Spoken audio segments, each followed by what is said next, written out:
Super fresh at hot off the press. Artista update para sa inyong mga beshi.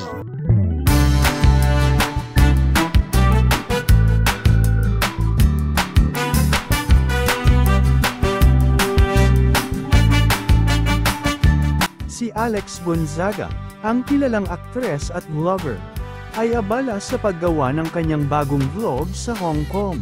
Ngunit hindi rin siya pinapalampas ng kanyang mister na si Konsehal Mikey Morada. Sa gitna ng kanyang hectic schedule, heto't sumunod si Mikey para samahan ang kanyang misis.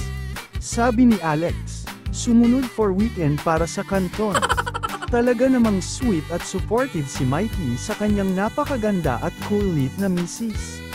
Halos hindi siya mawalay kay Alex. Kaya't kahit saan magpunta ang kanyang misis, naroon din siya.